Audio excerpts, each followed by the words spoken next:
Assalamualaikum warahmatullahi wabarakatuh. Dengan saya di sini Rezeki Rusadi dari mahasiswa setia Muntai jurusan Administrasi Bisnis dengan NPM 20 22 06 34 11 14 8. Tujuan saya membuat video ini adalah untuk memenuhi tugas menganalisis artikel tentang krisis minyak goreng untuk memenuhi mata kuliah politik perekonomian yang dosen pengajarnya adalah Ibu Eka Santi Agustina SOS MM.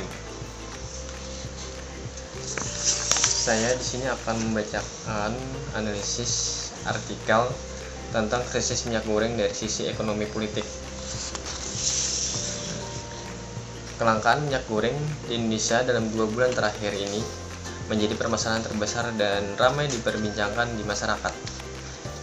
Sangat disayangkan mengingat Indonesia merupakan pengekspor sawit terbesar, tetapi dalam hal penggunaan minyak goreng kita mengalami kelangkaan.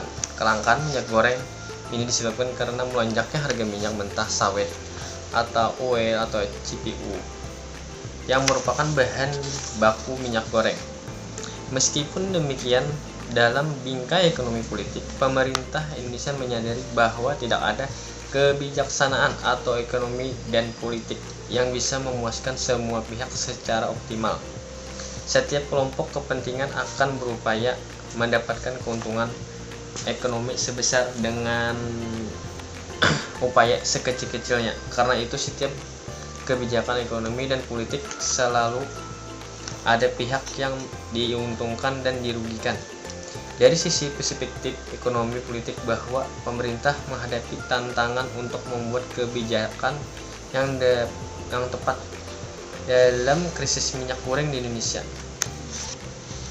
Dalam ekonomi politik terutama pasar tidak dilihat dari aspek perilaku jual beli, tapi aktor konsisten yang merupakan rakyat merupakan aktor yang penting.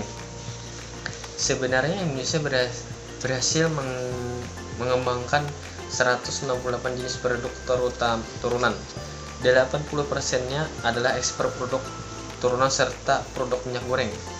Adanya sterilitasasi di bawah Badan Pengelolaan Dana Perkebunan Kelapa Sawit BPD PKS, serta ada program B30 yang itu percampuran 30% biodiesel sawit dengan 70% minyak solar. Program ini diklaim menguntungkan negara melalui penambahan devisa sebab 30% bahan baku untuk pembuatan solar diperoleh dari komoditas kelapa sawit Indonesia. Pemerintah berupaya membuat kebijakan untuk mengulangi kelangkaan minyak goreng ini. Namun ada beberapa persoalan yang dihadapi dalam paradigma kebijakan. Ada kecenderungan kebijakan didominasi oleh paradigma kekuasaan.